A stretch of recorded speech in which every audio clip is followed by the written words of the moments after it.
Yeah, it is another episode of the Autumn Windbags. RJ Clifford, Juan Soto. Let's have some fun today. It is playoff weekend, baby. Wild card weekend with a giant W, and the Raiders are in it. Just the second time in 20 years. Fifth seed. We went from maybe not making it, then into overtime, jumping into the fifth seed, knocking out the Chargers. They're on their couches watching Raider Nation play football while they're sitting on their ass polishing their bolts that they never use. Beautiful weekend, and it is a great weekend for football, Soto. I can't. It's so great having the playoffs be here and not just being like, well, I hope the AFC West loses. I'm just going to watch all the games. No, Raidered out, pumped on it. Huge wild card weekend for Raider Nation. You know, the Chargers, whether in LA, New York, or back in Dayton, they'll be watching the Raiders and masturbating. It's just for you. Waller is that good looking. Make sure you like, comment, subscribe to this video. Also, remember, we'll be doing a live post-game show. This motherfucker. Hey, you never know. That could be right? Hopefully, hey, I'd love to do a post-fight show after a Raider game. That would be great. And we'll do a post-game show after all the games are over on Saturday. We're not going to do it right after because there's a game right after. We'll do it after everything so you can watch all the playoffs. It's the playoffs, baby. Watch the games. Watch the games, enjoy, and then come back and see us afterwards. We'll be there right after, and Soto will be extra saucy because he had an extra game of booze in him. So let's dive into it. Obviously, this is the second time we've played each other.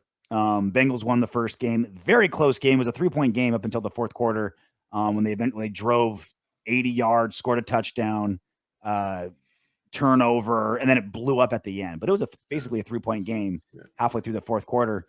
Bengals, good record, weird record. Look at some of their losses. They've lost to some shit teams, man. They lost to the Bears, Jets, and the Browns twice. Now they also lost to the Packers, right? Number one seed NFC, Chargers. They were weird and wacky, right? They would beat some great teams, lose to some bad teams. Their wins, not all that impressive. Vikings, Steelers, Jags, Lions, Ravens, Raiders, Steelers, Broncos, Ravens, and then the big giant one that got everyone all hot and bothered when they beat the Chiefs. That's when everyone's like, oh, Joe Burrow. Let me start rubbing myself. Mm-hmm. So an erratic team. We talked about how inconsistent the Raiders have been. They're just as inconsistent, if not more so. Just as inconsistent, man. The only thing that's consistent with them is that they make big plays. Mm-hmm. Those big plays may not always turn into points, but they do make big plays. And I mean, when you're in this first round, that's why you see a lot of upsets in this first round, and sometimes when it comes like to the middle seeding, because I mean, it could have easily been one game away from the Steelers being the champs, and you know the Bengals being the wild card. You know, it just breaks that way sometimes, and that's why when you're a 5 seed, you get a team that's not, you're not playing the Chiefs, you're not playing the Titans, you're not playing a team that's a little bit more solidified. You're playing a team that's they got some question marks too. Yeah, I'm just not buying that the Bengals still aren't the Andy Dalton Bengals. That's just kind of like beat all the crap teams, get into the wild card, and then get their ass kicked. Like they're just filler in the playoffs. To me, they're still that Bengals. All right, Joe Burrow's great, whatever. He's leading the league in sacks, which we'll get to here in a minute. Mm-hmm. And he just kind of lives and dies by the deep ball. And he didn't throw over the Raiders when we played. Like we lost to him. Joe Mixon had a big game. It's not like he lit us up. He didn't do shit to us. He didn't do really that well against us. He had a not at full strength. Higgins and Boyd wasn't all that healthy. He really only had 1 or 2 receiving targets, and they're both back now. And that's one of the big reasons why they beat the Chiefs, because their targets they have on the outside. But we just happen to have a defense that makes it a little bit difficult to throw the ball deep. Let's just go over the first game real quick. Joe Burrow this is the first time we played 20-29, 148 yards and a touchdown, nothing special. Similar numbers to Derek Carr. Derek Carr, 19 of 27, 215 yards, 1 touchdown, 1 pick. And a fumble. Burrow got sacked 3 times. Carr got sacked twice. Darren Waller had a really big game. 7 touches for 116 yards, one of the biggest games of this season. Mixon, Joe Mixon, the running back, had a huge game. 30 carries for 123 yards and 2 touchdowns. So they were more of a run team back then, right? Like Joe Burrow only had 29 attempts in a very close game. There's no way they're going to be that formulaic this time around. Like they are throw first, ask questions later type of football team now. They have been, yeah. Once they got Boyd and Higgins back and to go along with Chase, they have a lot of weapons on the outside. Now, here's the deal. With them having those type of weapons on the outside, it's going to be a little bit more difficult to put a tight end on Max or Yannick. And so their style of play lends to having less help with the offensive line. And if you have good pass rushers, you could get home, and you should get home, which is one of the reasons why Joe Burrow is one of the most sacked quarterbacks in the league. Yeah. Now, Joe Mixon's stats, he didn't really start getting those chunk plays. I mean, he had a 27-yard touchdown run, one of his last touchdown against us in the fourth quarter. So that was a big run, and he had another. It was more the second half type of stuff that they were wearing us down. Towards the last part of the game, they had a nice long drive, like a 80-something yard drive. That was a lot of mixing in that. Then we get the ball back, mixing in some mixing, get the ball back. Like 2 plays later, it was an interception. So our defense is right back on the field, and they score a touchdown. And then we do like maybe 8 or 9 plays, and then Carr fumbles, and our defense is right back on the field. So the defense was tired in that game towards the end of the game, and that's why Mixon got a lot of his yards late. It's a big key, though. We talked about it. You don't really hear a lot that you want a player like Justin Herbert to throw the ball more. Like that's what you want him to do because he's such a special talent. But that's really what we wanted him to do. We wanted to make them one-dimensional.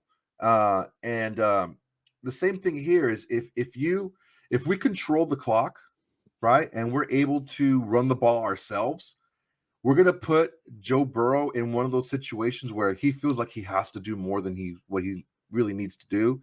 He's been prone to mistakes, man, and he's still young, and he threw us a couple of doozies before. We just didn't catch him. So, well, look, and it was to your point.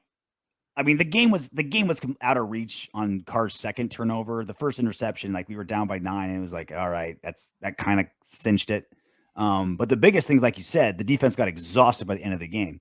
The Bengals had 15 more minutes in time of possession than the Raiders, 37 minutes to 22. Like that's a big difference. That defense was exhausted. That's when Mixon took over. Also, we had 7 penalties to their 1, which is something that we've been doing better at, right? We had no turnovers and only 3 penalties against the Chargers. Mistake-free football is not what Raiders are known for. When we do it, great things happen. So those are the obvious variables that are in every football game, right? Turnovers is the number one stat other than points on who wins a football game. The turnover margin penalties are up there as well. So that was the first time we played. Here's a look at how we match up now. Obviously, same record. Bengals won the AFC North.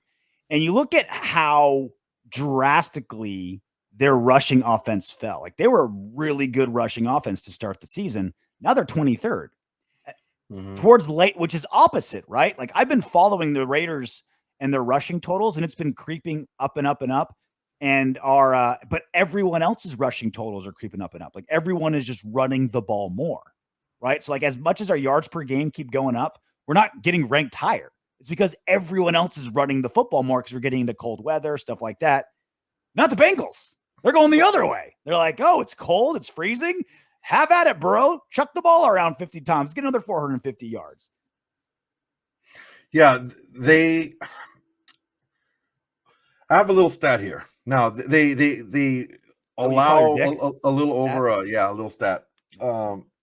They allow 103 yards rushing per game, right? And that's 5th in the league. Now, if you're able to run the ball and control the rushing defense. I'm sorry. 103 yards. Yeah. This mother. Are you done? Can I continue? So these are the Bengals losses this year. Okay, and see if you can pick up on a trend here. Against Chicago, they allowed 123 yards rushing. Yep. Against Green Bay, they allowed 133 yards rushing. With an MVP quarterback, they still yeah, were able to get they much from rushing. Against the Jets, they give up 97 yards. Against Cleveland, the first time they gave up 153 yards rushing. The Chargers was an anomaly. They gave up 79, but they still lost. The 49ers gained 100 yards rushing, and Cleveland the second time around gained 205 yards rushing. Yeah, so when the Browns want to run the ball, they're a force. Yeah. So here's the deal, guys. This is why I keep putting the onus on the offensive line and Josh Jacobs. If we can move the ball on the ground against these guys, we can control the game. When you're a big strike team, you're already kind of behind the eight ball because, a couple of those throws don't go the right way and you're giving the ball right back to the offense, right? Good thing is, hey, man, if we stop them, we'll get the ball right back and we'll have another chance at a quick strike, right? Yeah. If we control the ball and are able to run the ball, they're going to have, and Joe Burrow specifically, is going to have even more pressure to push the ball down the field, maybe sometimes when he shouldn't, and that's when we're going to capitalize. But we got to be able to run the ball. Every single team in the NFL obviously wants to start fast and get points on the board first. No brainer. Duh. Right? With the Raiders, it's extra crucially, special because of how our defense is built. Yeah, because the way we play the closest thing to prevent defense as our pace defense, right? 3 deep, keep everything in front of you. Don't let big plays happen. And so if we can get them playing from behind and abandon Joe Mixon and have it all be Joe Burrow, that's exactly what our defense excels in, right? Unless we're playing Justin Herbert in fourth down or in the fourth quarter, right? That's what we're looking for, right? But back to the offense. Obviously, running the ball would be great. Our O-line is getting better. They're starting to be a little bit more of a cohesive unit playing together for 17 games. The other part too is it's like logical sense that you need to be like to have good play action. You need to first run the ball well, right? You need to make the defense believe you're going to run the ball. But weirdly enough, if you look at the numbers, the Raiders, like Derek Carr is amazing in play action, whether we're good at running the ball or not. Like whether we have a Josh Jacobs 130-yard game or Josh Jacobs injured and we only get 30 yards rushing, we're still amazing in play action. But for some reason, Olsen's like, nope, we can't do the play action game unless we got a running game going first. It's like, no. If anything at all, it should be reverse. If anything, we should do a lot of play action early to no sell the run. So when we're actually running the ball, they're more thinking pass because they've been doing a lot of play action. They should go opposite than what they've normally been doing. Also because play action to Darren Waller is such a no-brainer. Darren Waller, like I said, put up 116 yards in their in the first game. Against tight ends, the Bengals are atrocious. They're 29th in receptions against tight ends, 28th in yards, and 21st in touchdowns. We got a Darren Waller who obviously had a lot of, ring rust on him on Sunday. But according to Bisaccia and according to the press conferences, he's starting to get it back again, right? We're hoping that a full week of practice at full steam, slightly limited, but still doing all the drills, he can get that rolling again. So I'm with you. Number 1, get the run game going. Number 2, get the play action going. Number 3, Darren Waller, they don't have anyone that can cover him. Yeah, one thing too, offensively, we have to make these drives count, man.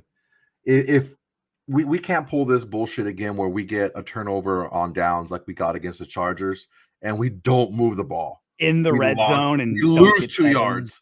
Yeah. It's like, no, we have to make every single one. If we're not scoring, we have to flip the field and pin them deep. We have to force them to go long fields. This is going to be, with the way that our defense is built and the way that we play our best offensively, we have to make every single one of these drives count that we get, and we can't turn the ball over. We're not at our best when we're playing like a quick strike offense. We don't have the horses on the outside to do that. When they're schemed that way, when there's play action, when you're running the ball well, when you have different personnel on the field and you can get matchups, yeah.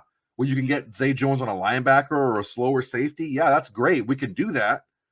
But if we're throwing the ball and humming the ball around the field and they're in a base dime, we're not going to be able to do that. We don't have the guys out wide to be able to do that consistently. So that's why we need to make sure, like I just said, make every one of these drives count. If we're not scoring, we're not going 3 and out. We gotta get some yardage and pin them deep with Cole, which is a big weapon of ours.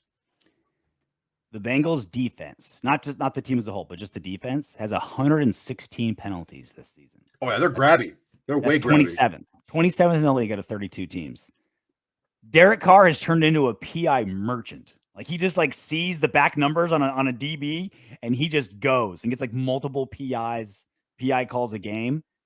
Carr may get 3 or 4 PI calls on Saturday, which just how they are having to chase down Darren Waller, trying to get a hold on the greased up pig that is Hunter Renfrow that you can't grab onto.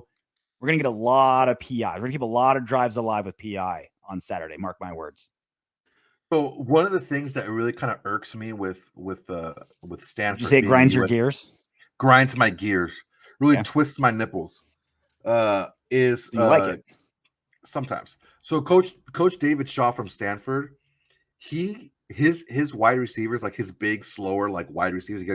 He's known for having these big, like tight ends and slower, like big white dude wide receivers. I feel like every player on Stanford is always like a linebacker or tight end. They're just all built like they all look like that, right? Oafy white dudes, every single one. But they all know how to get pass interference calls. It's almost like they coach it, and it's like it irks me because like every single time we play Stanford, they get a ton of pass interference. It's like not against. I go to every single home USC game. I watch all their games. We don't play that way unless it's Stanford and they get all these calls. So it could be something that they have, that the Derek Carr and the receivers have figured out. Where hey man, if you're the throw and I'm just going to throw it up there and just maybe the last couple steps slow down a little bit and jump and kind of make them go into you. Mm-hmm. It happens and they get a lot. So I mean, whatever they're doing, keep doing it. It's just as good as a reception, man. I'll take those PIs all day long. All right, so defense. Like I mentioned earlier, Joe Burrow's given up 51 sacks. That's the most in the NFL. Sacks is obviously a big part of it is the O-line. His O-line is trash, but it's not always 100% O-line. It's also certain quarterbacks like Derek Carr has dropped his sack total a lot this season, not because the line is better than last season, but because he's gotten better at moving around in the pocket. Part of it is the trash O-line. The second part is Joe Burrow and that offense, they want to go deep now. 5-step, 7-step drops, sit in that pocket for 2.5. The wife and the daughter are going crazy. They're cheering on my analysis of this game. You're right, JR. 5-step, 7-step drop, sit in that pocket for 2.5, 3 seconds and throw deep. Max Crosby and Yannick Ngakoue need to eat on Saturday. We talked about on the main show which players need to step up the most, and I said Yannick Ngakoue because I know Max Crosby is going to ball out. He's going to get 10 pressures, a couple sacks. I have no doubt. Yannick Ngakoue, if he can be the best version of himself, Joe Burrow is going to be covered in dirt and grass stains, which is exactly what we need him to be, afraid to throw deep. Yeah, we got to get him happy feet, man. That's the thing is we have to get him happy feet. Joe Burrow does not throw as well on the run as Justin Herbert does. He's not that mobile. He's coming off of an ACL injury. He's not as mobile and he's not as accurate down the field when he's moving as Herbert is. Herbert running the ball, like when he gets out of the pocket, I got scared. I'm like, dude, this he's pinpoint whenever he throws the ball. Burrow is really good from the pocket, and he is athletic to be able to get yards on the ground. But that's not his thing, man. Throwing the ball on the run is not his deal. If we can move him off the spot and we can make him uncomfortable back there, that's when you get games like 20 for 29 for 150 yards. It's strength versus strength, right? Joe Burrow, the Bengals have a league high 12 plays from scrimmage that gained 50 plus yards. 12 plays that went half the football field or more. It's nuts. But guess what? That shit takes time, man. It takes time. And it's a combination of Gus Bradley's defense, right? Cover 3, deep, everything in front of you, and our excellent pass rush. Raiders defense, 6.6 yards per attempt. That's 5th.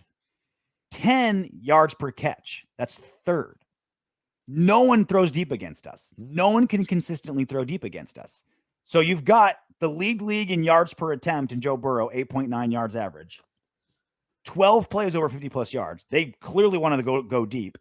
And you got our defense that's designed and is executing perfectly, stopping the deep ball. It's strength versus strength. And I really like how we're going to overcome it. I really think we are built to overcome their strength. Well, let me add one more layer to that, JR. It's Layer not away. just them throwing the ball deep. It's yards after catch too. That's a part that factors into it as well. Yeah. A lot of these 50 plus yard, plays are slants or short passes to Chase, and he just freaking takes off. He beats one guy and he takes off. In a Gus Bradley offense, there's going to be multiple people back there waiting to converge on you. You're not going to be able to get those chances to get those yards after catch. If we can frustrate these guys, I'm telling you, we can frustrate, because there's one thing that they're not going to be able to do. They're not going to be able to break us. We're not going to quit. And I said it in the last show, it's really, in the post-game show, it's really difficult. Like, you're going to have to fight till the end. If you're going against somebody and you see it in their eyes, he's like, he's not going to quit. He looks real jumpy. This guy looks like he's not going to break. If you're that person, if you're not going to break, you're forcing the other team to beat you. You're not going to beat yourself. So it's not going to be for a lack of effort if we don't get to Joe Burrow. And those long, and those like short passes that go long. I mean, that's exactly what the Gus Bradley defense has had the trade-off for, right? Like, it's a super simple defense that can be out-schemed, but the trade-off is every player knows where he's supposed to be and isn't thinking, just reacting, right? Keep everything in front of you, gang tackle, right? That's the trade-off that the Gus Bradley defense is. We complain all the time how simple it is. It doesn't change.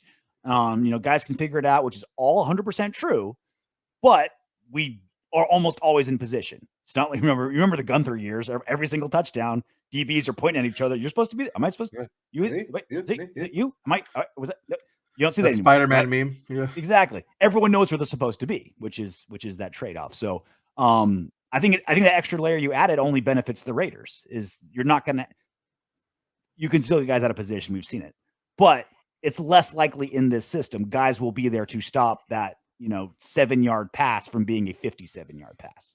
Well, and if it is going to be like the backup safety, Teamer was out of position on a touchdown pass because he just got confused. He's a backup. He doesn't really play that much. Yeah. I'm pretty Jack Soto. The more I think about this matchup, the more I think, dude. We've got anxious. This is, and maybe it's a bad sign, but this is the most confident I've been in a win in a long time. This is the most, and we're 5.5-point dogs, and everyone's picking the Bengals. Home game, I get it, right? 5.5-point favorites. The Raiders are still kind of like scratching and clawing together these wins. All their 4-game win streak was what? Combined 12 points, like 3 points each game, something like that, right? Game. Which is, point differential is generally a pretty good way to gauge who, if a team's record is legit, how good they are. But the more I look at this matchup, the more I look at strengths and weaknesses, matching up against strengths and weaknesses, the more confident I get. The more I look at this, the more confident I get. I mean, look what happened the first game. It was a 3-point game, and then they drove the ball down on us because we were tired because we couldn't stop. We couldn't run the ball, and they had the ball a ton. We finally got tired in the second half. They scored a long touchdown. We were still in the game. It was still a 2-score game, 9 points, and we turned the ball over, and that was it. So, but we were right there. We were right there, ready for it, but we weren't running the ball. That's the thing we have to change this time. If we do that, I don't see it being going the same way as it did the first meeting. I think we can go ahead and learn from those mistakes, because, like, if you're a team that loses to another team, you can actually have things that you can look at. I mean, all right, we did this wrong, we did that wrong, we could do that better. If you win, you're less apt to look at the things that you did wrong because you won the game. So I think that we really do have a good opportunity to go out there and get this one back. Well, and the Bengals morphed into a team that's less likely to beat us, right? They've morphed into this like pass happy team that we're meant to beat. Like, that's what we're designed to do, is stop those big plays. Derek Carr's first playoff game. I know you hate him, but you gotta be a little excited for him, right? A little happy. Oh yeah, man! I'm excited for the whole thing, man. I'm excited for the whole thing. I want to see what Derek Carr shows up in the playoffs. It's a different animal, man. Everyone says it. Everyone that I've heard, everyone who I've talked to, who's played in the league, they all say that preseason is like preschool, and the regular season is like elementary school, and then the playoffs is like a doctoral program. It's completely different. Everything is just like, and they even said a couple of guys who have made the playoffs before after the Raiders-Charger game, they were saying, yeah, that's as close as you're going to get a regular season game to being a postseason feel. It's not even quite there yet. It's not even there yet. The intensity, just the pressure on every play, the finality of every play, it's different when it's the playoffs. It's supposed to be below freezing. Yeah. Which I don't know who that hurts or helps more. I mean, they're obviously they're based in Ohio, so they're in cold weather more often. But you would the general rule is colder the weather, the harder it is to pass, and that's what it's not really pass. It's hard. Well, here's two things. It's harder to catch because that thing becomes a cue ball, but it's also hard to hang on to the ball.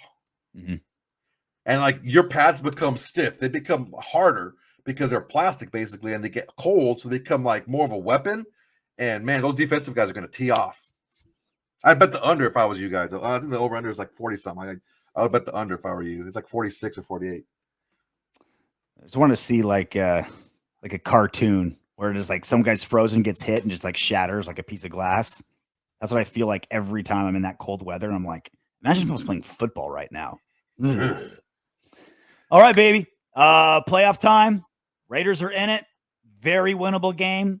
I'm not guaranteeing victory. I'm not making predictions, but it just feels right. It feels winnable. The matchup looks winnable. The momentum is there. The team is feeling good. And the Bengals are the Bengals. Right? It's still the Bengals, man. They're still the guys that they're just filler in the playoff. Always have been, always will be. Let's make some noise. Raider Nation. Everybody. See you on Saturday. Knock on wood if you're with me.